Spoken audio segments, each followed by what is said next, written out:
Cette nuit-là, le ciel de Yogyakarta était voilé par une brume fine. Un vent vif descendait des montagnes, faisant vaciller les flammes fragiles des bougies dans la petite chapelle de pierre. Les murs, noircis par le temps et couverts de mousse, transpiraient l'humidité des vallées environnantes. Rien n'invitait au confort, le sol était froid, les bancs durs, l'air chargé d'eau et de silence. Pourtant, chaque samedi soir, quelques familles persistaient à se rassembler en ce lieu perdu, mus non par le désir du bien-être, mais par une foi simple et obstinée. Au-devant de l'autel se tenait le père Romofeo, un vieil homme à la chevelure blanchissante. Sa voix, usée par des années de prières prononcées dans l'air froid des montagnes, résonnait rauque et fragile. Il commençait à bénir l'assemblée quand soudain, toutes les bougies s'éteignirent à la fois. La chapelle fut plongée dans une obscurité totale. On n'entendait plus que le sifflement du vent à travers les tuiles fissurées et le goutte-à-goutte régulier de l'eau s'échappant du toit. Alors, un bruit étrange monta du puits de pierre creusé à côté de l'autel. C'était comme le clapotis d'un flot devenu plus vif que d'ordinaire. Tous se tournèrent d'un même mouvement. Les mères serrèrent leurs enfants contre elles. Un jeune homme, tremblant mais décidé, s'avança. Au pied de la statue fissurée de la Vierge, gisait une enveloppe ancienne. Le papier jauni, humide de rosée, portait encore un sceau intact. Aucun nom, aucune adresse, seulement ce pli qui paraissait avoir été déposé là, à l'instant. Le jeune murmura, la voix brisée, « Qui donc a pu mettre cela ici, mon père ?» Romofeo s'approcha lentement, penché, et ramassa l'enveloppe de ses doigts tremblants. Ses yeux se voilèrent de larmes, 20 ans plus tôt, il avait reçu un pli semblable, sans expéditeur. Depuis, il l'avait gardé sans jamais oser l'ouvrir. Est-ce un hasard, ou bien un appel, pensa-t-il, le cœur serré. Dès l'aube, la rumeur se répandit comme une traînée de poudre. Une lettre mystérieuse au pied de la Vierge, chuchotaient les femmes au marché. On racontait aussi que le puits avait grondé et que les bougies s'étaient toutes éteintes. En quelques heures, le hameau entier s'enflamma. Certains se hâtaient vers la chapelle, priant plus longtemps qu'à l'accoutumée, déposant des fleurs cueillies à la hâte dans leur jardin. Tous voulaient voir de leurs propres yeux l'étrangeté de la nuit passée. Romofeo tentait de ramener la paix, « Frère, ne nous précipitons pas. Nous devons prier avant de comprendre. » Mais en lui-même, il n'était pas tranquille. Car il se souvenait trop bien du premier courrier.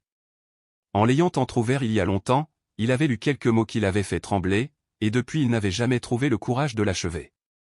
Un après-midi, une fillette essoufflée accourut, « Mon père, ma mère, elle veut de l'eau du puits. » Elle s'appelait Cinta, à peine 10 ans.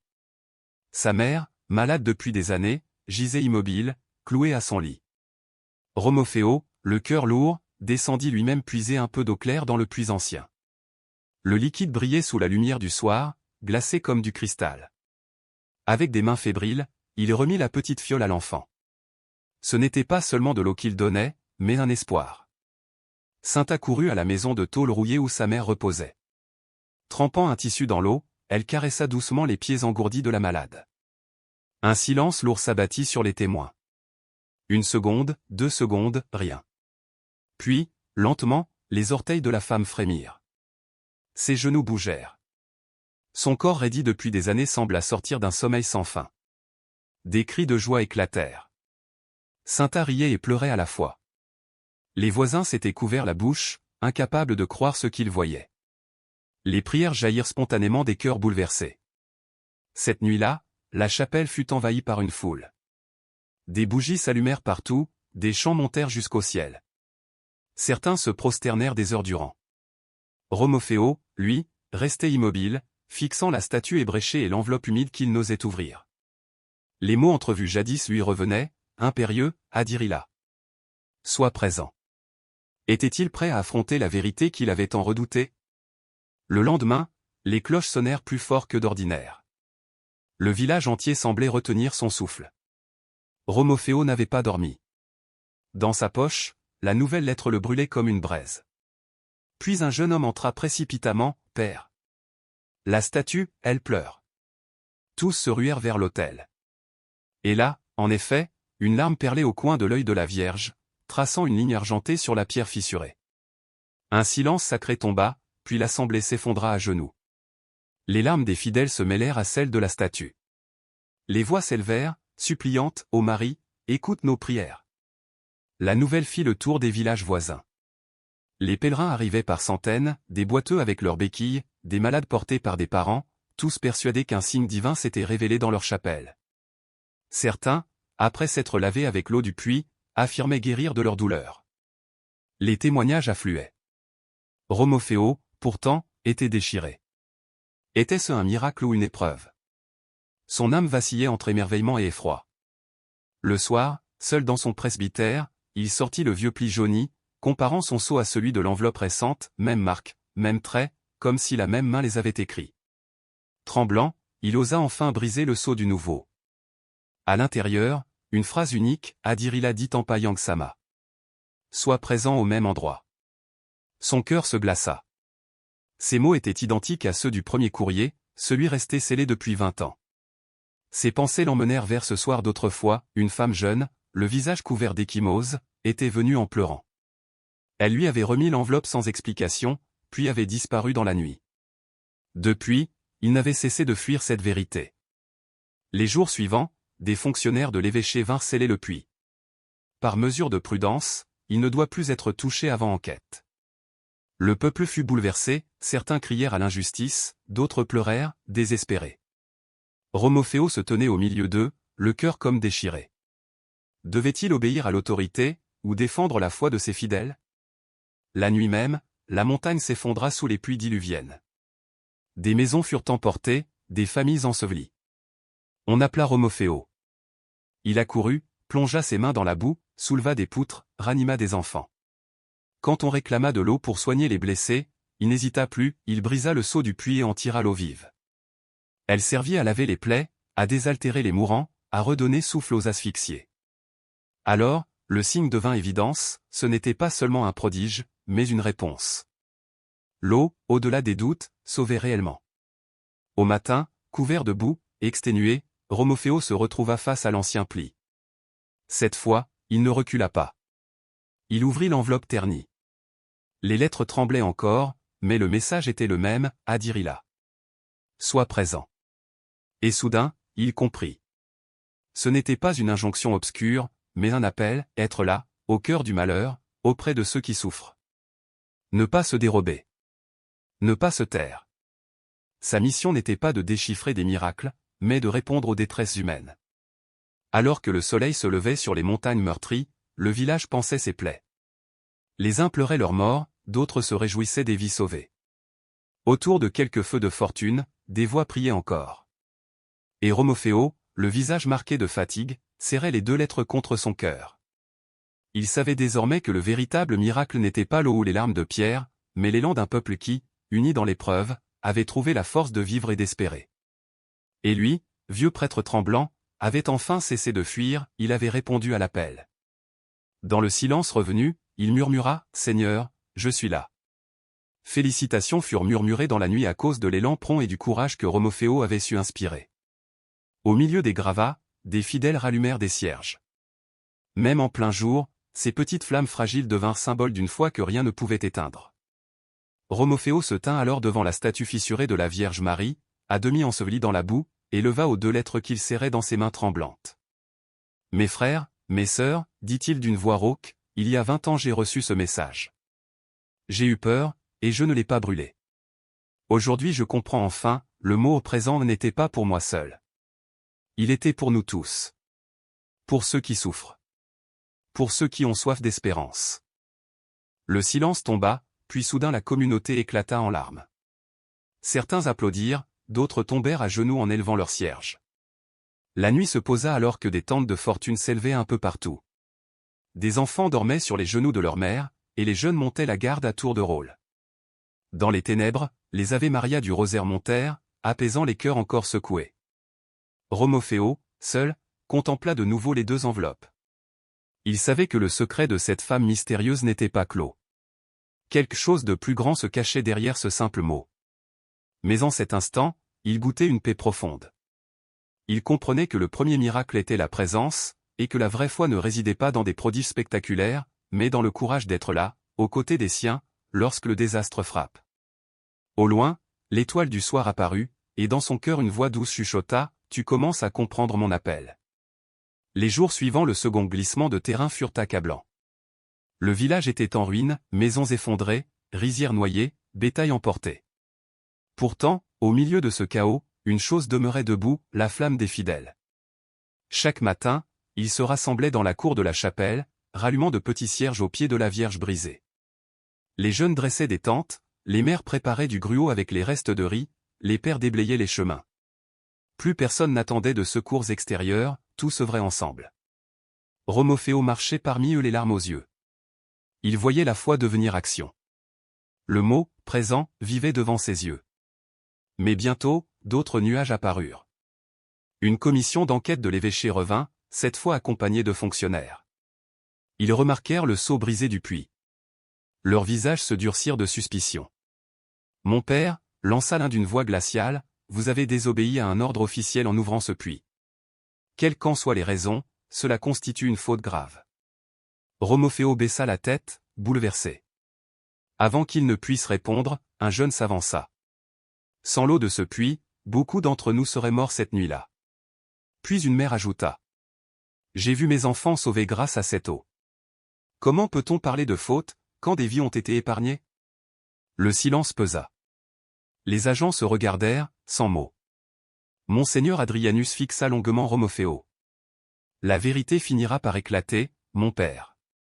Mais n'oubliez pas, l'obéissance est le fondement de l'Église. » Cette nuit-là, Romofeo ne dormit pas assis à sa petite table de bois, les deux lettres devant lui, il relisait sans cesse ce même mot, présent. Dehors, la pluie reprit. Le vent entra par les fentes des volets, portant des chuchotements d'un autre temps.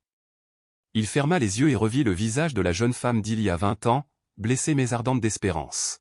« Qui es-tu » songea-t-il. « Pourquoi ton message renaît-il au cœur de ce désastre ?» Le lendemain, lors de la messe improvisée sous la grande tente, un homme inconnu apparut à l'entrée.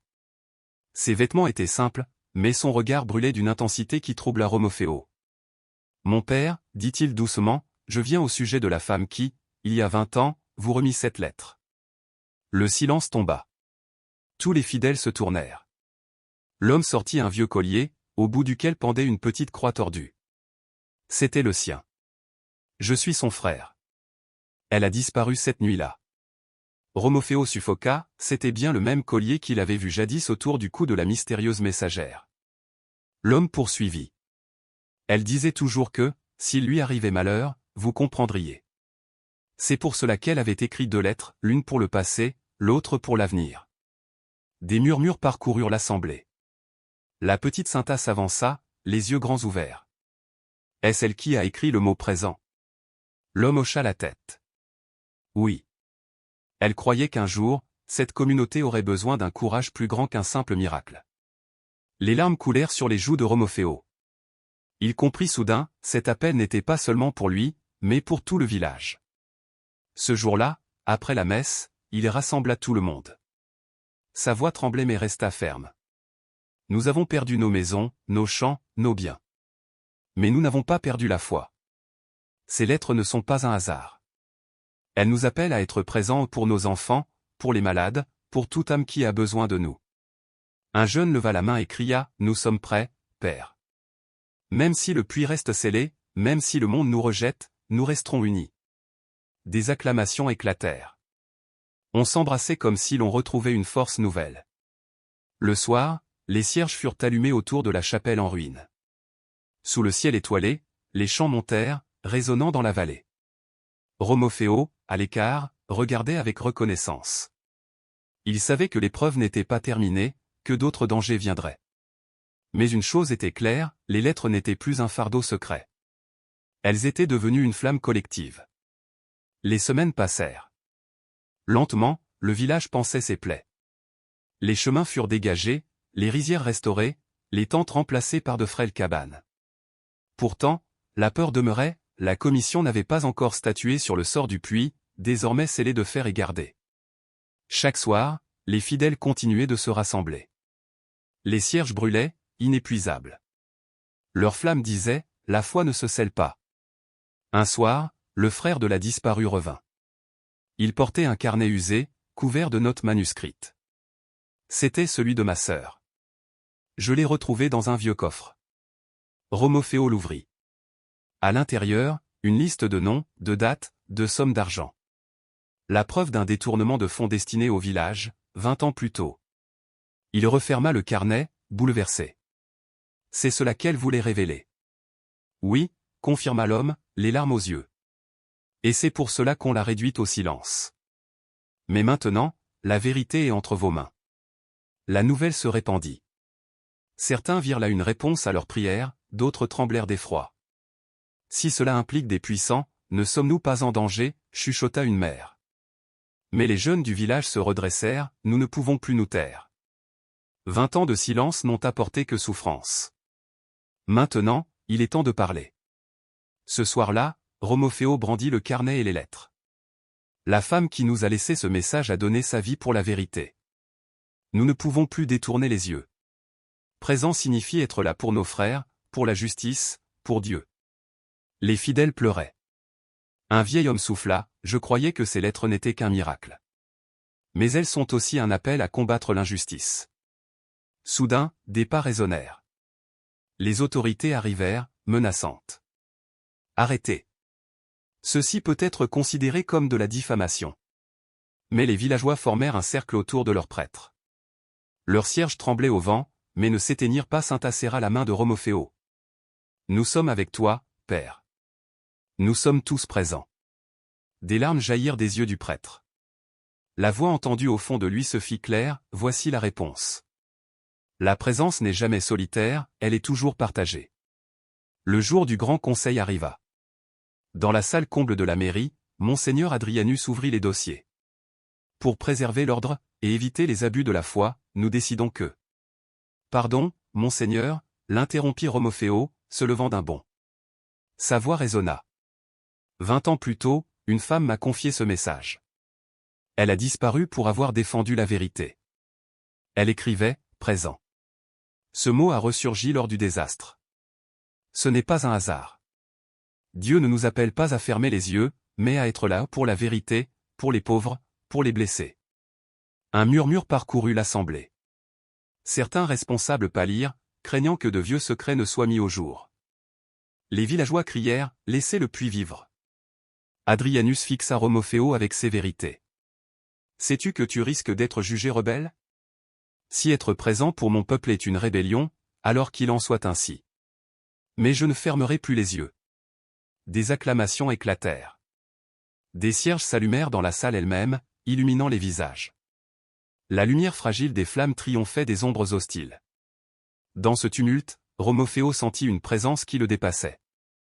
Comme une voix souffla à son oreille, c'est le moment. Sois présent jusqu'au bout. Dès lors, chaque maison, chaque sentier s'illumina chaque soir de centaines de petites flammes. Le village tout entier devint une mer de lumière. Les fidèles avaient choisi, ils seraient présents, quoi qu'il en coûte. Un rêve visita Romofeo. Il vit la jeune femme au bord du puits. Son visage n'était plus marqué par la souffrance, mais rayonnant de paix. Elle lui souriait. Tu as répondu à l'appel. Mais le chemin continue. D'autres vérités doivent être révélées. À son réveil, Romofeo pria longuement. Il savait que le véritable miracle n'était pas les larmes d'une statue ni l'eau d'un puits, mais ce peuple qui, au cœur des ténèbres, avait choisi la lumière. Devant la Vierge fissurée, désormais illuminée par des centaines de cierges, il murmura. Seigneur, merci. À travers les blessures d'hier, tu fais naître le courage d'aujourd'hui. Et dans la vallée, le chant des villageois monta, simple et pur, portant loin la flamme de leur présence retrouvée.